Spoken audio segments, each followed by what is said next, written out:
काही निघलेलं आहे. पण सकाळपासून आम्ही काम करत होतो. माझं नाव गजानन रामराव कुलकर्णी व मी सकाळपासून शेतामध्ये काम करत असताना इथे मोठाच्या मोठा साप निघालेला आहे व त्या आईनं यांनी सगळ्यांनी बघितला. त्यांनी मला सांगितलं का सर्पमित्र यांना फोन करा, म्हणून मी ताईंना फोन केला व त्यांना तात्काळ बोलावून घेतलं व या अशा अडचणीमध्ये साप निघालेला आहे. आता तर बराच टाईम एकच जागेवर आहे.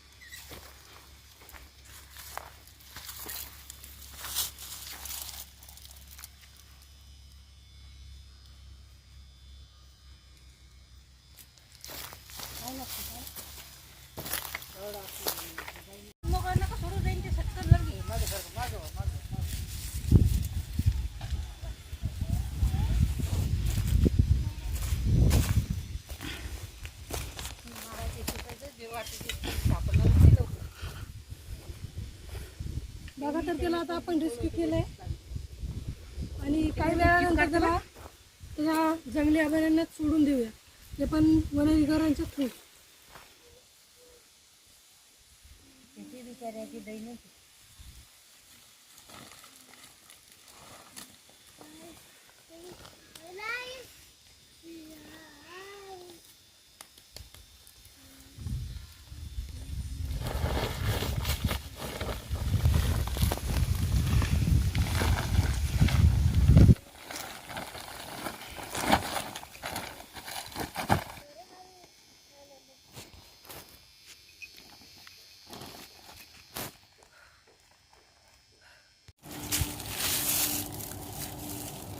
तर आपण काही वेळा अगोदर अजगर या सापाला रेस्क्यू केलं होतं. त्याला आता आपण या सारोळा जंगलामध्ये त्याच्या अभयारण्यामध्ये घरामध्ये म्हणा आपण त्याला रिलीज करायसाठी आलो आहोत. तर आता आपण आता त्याला रिलीज करूया.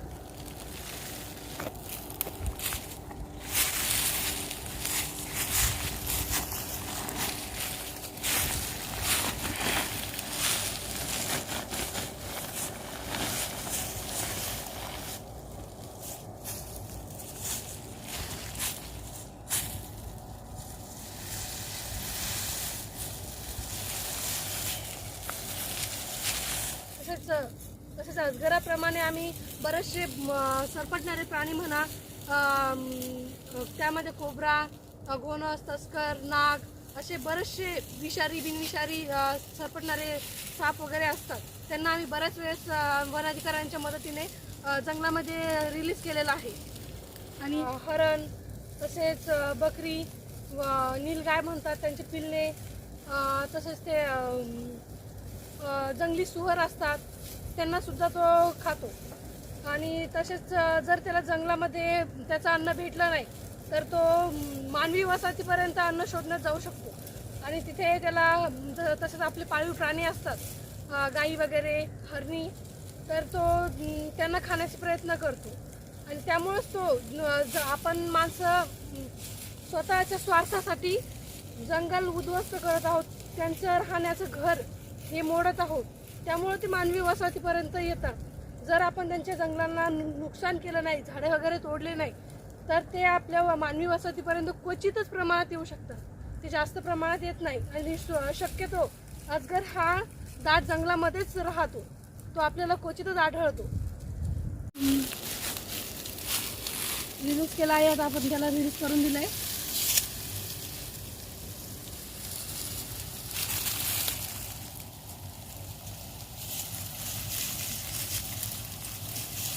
खायला हे राहिले रे.